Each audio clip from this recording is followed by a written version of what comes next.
Hello, everyone. Welcome to Durrett Steak. It's that time of year where March Madness is upon us.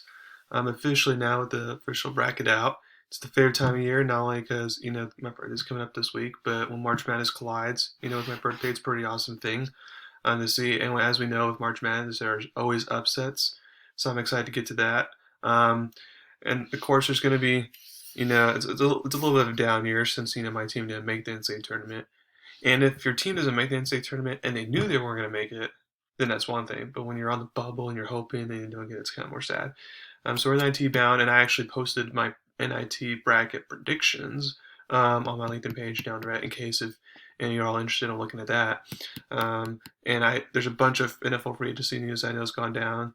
But it's going to be a stage for another podcast because for right now, it's my March Madness predictions. And what I am going to do is that even though I'm going to reveal my whole bracket now, I am going to do a weekly update saying, okay, now this new set of teams, what are my predictions, and then with this new set of teams, what's my predictions, so kind of like that. But without further ado, it's time for my bracket. And what I'm going to do is I'm just going to go over my winners, and then at the very end, give away some of my thoughts and takeaways. So let's get started with the West region. So 1 seed Gonzaga, 16 seeds Georgia State, taking Gonzaga. 8 Boise State, 9 Memphis, taking 8 Boise State. 5 UConn, 12 New Mexico State, taking 5 UConn. 4 Arkansas, 13 Vermont. I'm taking 4 Arkansas, although that can be that's a very upset alert type of game there. 6 Alabama, 11 the winner of the Rutgers Notre Dame game. I feel like it's going to be Rutgers, and if it is Rutgers, and I feel like they will upset Alabama. 3 Texas Tech, 14 Montana State, taking Texas Tech. 7 Michigan State, 10 Davidson. A lot of people fancied upset alert there, but I'm taking 7 Michigan State. And 2 Duke, 15 Cal State Fullerton, taking Duke. And then in the second round, it'd be 1 Gonzaga, 8 Boise State. I'm taking Gonzaga, although Boise State's head coach used to be an assistant at Mark View, so that's kind of an interesting dynamic there. 5 UConn, 4 Arkansas. I'm taking 5 UConn. 11 Rutgers, 3 Texas Tech. Taking Texas Tech.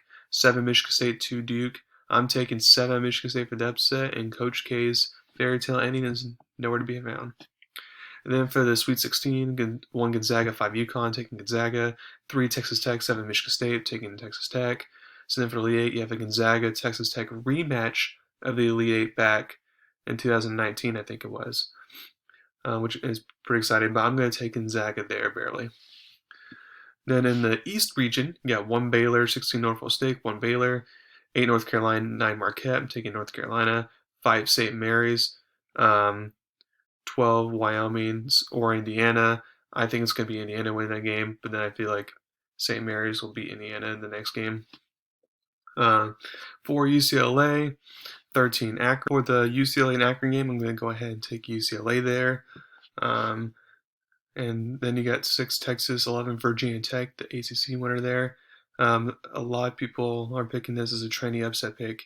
And what's interesting is that with teams like this, who basically had to win their conference tournament in order to make the tournament, like specifically on a Power, 6 conference level like Virginia Tech is, sometimes they continue that momentum into the tournament. But then sometimes they don't. And a lot of people, they're like, oh, since they did good at their conference tournament, that means I'm going to take them. And then they end up getting host because they either used up all their efforts or their luck just ran out or whatever the case may be. In this case, since Texas has had trouble recently in tournaments, I'm going to go ahead and take Virginia Tech still here, though. 3 Purdue, 14 Yale. I'm going to take Purdue. 7 Murray State, 10 for San Francisco. A lot of people are taking Murray State here, mainly because of the record, undefeated conference play and all that. And while they are good, I do feel like the guards of San Francisco will carry them there. And then 2 Kentucky, 15 St. Peter's, taking 2 Kentucky. So then you have 1 Baylor, 8 North Carolina, taking Baylor. 5 St. Mary's, 4 UCLA. I'm taking 4 UCLA, but that'll be a close game. 11 Virginia Tech, 3 Purdue. I'm taking Purdue there. And then 10 San Francisco, 2 Kentucky. I'm taking 2 Kentucky. Then you get the top 4 here, so nothing, so just chalk at this point. And then 1 Baylor, 4 UCLA. While I can see UCLA getting an upset here, I feel like they're, another deep run here is going to be ended here, and the defending champions Baylor will win the game. And then 3 Purdue, 2 Kentucky. This one's a 50-50 one for me. This one was so hard for me to predict. I've gone back and forth on it, but I'm going to go ahead and take 2 Kentucky here. And then 1 Baylor, 2 Kentucky. I'm going to go ahead and take Kentucky here. Now, if it was Purdue that won this game, I actually feel like that might be an advantage for Baylor and be able to go on to the next one. But since I have Kentucky winning this, I'm going to take Kentucky over Baylor. Then in the Midwest, you have 1 Kansas, 16 Texas Southern, or Texas A&M Commerce taking Kansas. 8 San Diego State, 9 Creighton taking 9 Creighton. 5 Iowa, 12 Richmond taking 5 Iowa. 4 Providence, 13 South Dakota State. I'm taking 13 South Dakota State here for my biggest upset in the first round. Because there's always one of those, and I just feel like that this one has a chance to be one. I could be wrong. Providence weren't the Big East regular season champions for no reason, but I'm going to take South Dakota State. 6 LSU, 11 Iowa State. This one's hard because Iowa State first half season very strong, second half season not that strong, but then also LSU just lost their head coach to Florida, so it's like, okay, how are they going to do with the interim coach is the question. Because LSU is the more talented team, I'm going to go ahead and stick with LSU here, but I wouldn't be surprised if Iowa State wins that one. 3 Wisconsin, 14 Colgate. This one can actually be an upset alert here, but I'm going to go through Wisconsin. 7 USC, 10 Miami. A lot of people love Miami here, but I'm going to go ahead and roll with that with USC. 2 Auburn, 15 Jacksonville State, taking Auburn. So they have 1 Kansas, 9 Creighton. I'm going to take 1 Kansas here. 5 Iowa, 13 South Dakota State, taking 5 Iowa. 6 LSU, 3 Wisconsin, taking 3 Wisconsin. And 7 USC, 2 Auburn, taking 2 Auburn. And then a lot of people would like Iowa to actually potentially get the upset here against Kansas. And while I think that could happen, I'm going to roll with Kansas here to advance to the Elite Eight. And then 3 Wisconsin, 2 Auburn. This one's kind of a coin flip type of game. Because Auburn is so like live or die by 3, I feel like that will cost them at some point, and I feel like this work could cost them against a good defense in Wisconsin. So I'm taking Wisconsin here. 1 Kansas, 3 Wisconsin. Could be a good game here, coming down right to the wire, but I'm going to go and pick 1 Kansas.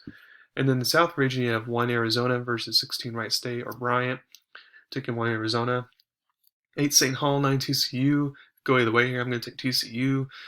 5 Houston, 12 UAB. I'm taking 5 Houston. 4 Illinois, 13 Chattanooga. A lot of people like Chattanooga here, potentially be a spoiler here, but I'm going to go ahead and pick 4 Illinois here. 6 Colorado State, 11 Michigan. I'm going to take Michigan here. 3 Tennessee, 14 Longwood, taking 3 Tennessee. 7 Ohio State, 10 Loyola Chicago. A lot of people love Loyola Chicago for the upset, and it's because of the recent tournament history. And I'm actually going with Loyola Chicago, but it's not necessarily because of that. It's because from what I've seen, Ohio State, and basically this last 2 weeks of the season, they've been garbage. So I just don't trust them right now. So even if they're playing, even if 10 Davison was here instead of 10 Chicago, I probably wouldn't take it. That's how I feel like the Buckeyes are not trustworthy. And then 2 Villanova, 15 Delaware. I'm taking 2 Villanova. So you got 1 Arizona, 9 TCU, taking Arizona. 5 Houston, 4 Illinois. You go either way there. I'm taking 4 Illinois. 11 Michigan, 3 Tennessee. I'm taking Tennessee. And then 10 Loyola Chicago, 2 Illinois. I'm taking 2 Illinois. So then at this point, it's the top 4 chalk here. I'm taking Arizona over Illinois. And then Villanova, Tennessee can go either way here, but I'm going to go ahead and take Tennessee here and have an Arizona Tennessee Elite Eight matchup, which I feel like with this Elite Eight matchup, I feel like this should be like a championship worthy type Elite Eight matchup if it happens. I would it's a pretty good matchup there. But I'm gonna go ahead and take 1 Arizona. So then you have 1 Gonzaga, 2 Kentucky. I'm gonna take Gonzaga there barely, and then 1 Arizona, 1 Kansas. Can go either way. I'm gonna go ahead and take 1 Arizona. So you get Gonzaga for a chance to finally win a championship versus Arizona, who the head coach just left from Gonzaga after being years and years under Mark's Few staff. So it's going to kind of be interesting to see. We saw the student, Kirby Smart defeat the master Nick Saban in college football.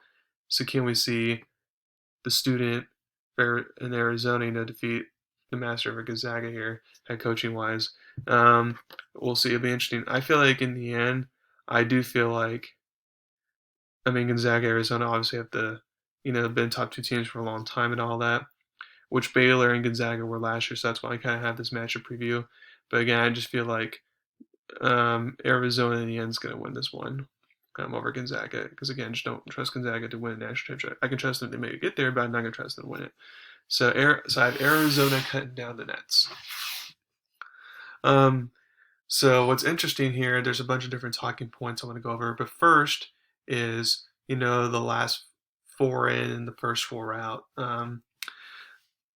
I feel like, Rutgers, I mean, I understand why they got in because they had a lot of quad one wins, but the net ranking's bad. So, but again, we saw, two teams in the 70s in net ranking getting last year, so that's why I'm not shocked about that. But what's more shocking is that, the three bad losses, quad three, quad four losses, like, okay, I understand the Big Ten is probably like the second best conference in basketball, and they got finished fourth place in regular season for that. But it's like, I mean, it's kind of bad that we're saying, oh, well, because you're in the power conference and you're, finished top four, like you get to have three bad losses, while a team like, SMU or BYU can't even have one bad loss. So I feel like it's kind of messed up there, in my opinion. And it sets a bad precedent there. Notre Dame, again, I feel like they should not have got in. I just feel like their resume is so thin uh, that the win in Kentucky was obviously the reason why they got in, which is a good win. But other than that, they don't really have a bunch of other solid wins per se. Only two quad wins. It's just like they shouldn't have gotten it, in my opinion. And then Indiana, I'm surprised their last four were in. I thought they would have been, in the first four buys kind of area, but um, I mean, it looks like even if they would have beaten Michigan but then lost to Illinois, it looks like they wouldn't have gotten in. So it looks like that win against Illinois is what got them in. And then 12 Wyoming.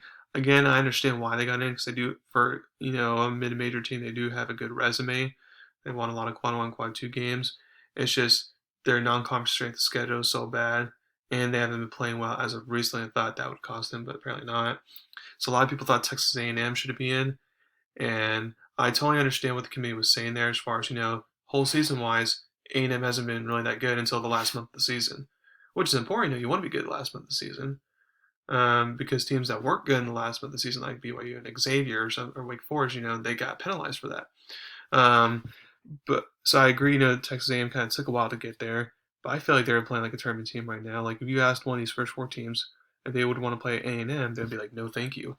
So I feel like they should have gotten in there. Um, Especially since if you're talking about whole resume, well, it's like, well, Rutgers the first part of the season was horrible, but you're I mean, again, it's kind of complicated there. Um, Oklahoma, I thought they could have been, but probably should have gone in with the upset over Baylor in the conference tournament because they have five quad ones and all that, but it's just too many quad one losses, and that's what the committee said as far as why they didn't get in. SMU was the first four out. I'm fine with that. But then Dayton was like the first team left out, and I thought that was stupid. It's like Dayton has four quad three or four losses, and they only have like two quad one wins, maybe three. And they even make it to the A10 final. They got upset by Richmond, in the semifinals. It's like, really? I have no idea what the committee was. I think the committee liked the idea of having a home game there. And they even said it, if Richmond didn't win the A10, then Dayton would have gone in. But it's like, I thought that was the most strangest, idiotic thing to have there. Of course, like I said, Xavier had it. Xavier, BYU, Wake Forest, all were kind of like, those teams trying to fight for a spot too. But, all of them didn't play well down the stretch, and that's what costed them. So, and then I guess again, as far as tournament goes, I mean, there can be so many different. I can see 10 different winners from this bracket. I mean, well, Gonzaga and Arizona have been the top two for a while, and that's why I had them on It would have surprised me if Kentucky wins. Wouldn't surprise me. Kansas wins. Wouldn't be surprising. Wisconsin wins or Baylor repeats. Like there's just so many different scenarios that can happen. And it's going to be interesting to see what happens. And again, after the the first round, second round happens, we get to the Sweet 16 for next week, then I'll go ahead and reveal my updated predictions because obviously no one's going to have a perfect bracket, so something's got to give. And I'll give my new predictions then. But thank you very much for listening to my podcast today. Please subscribe to my channel, tell everyone about me. Thank you very much. Have a wonderful day. Again, this will be posted on my LinkedIn page down the right in case you want to see it. Thank you.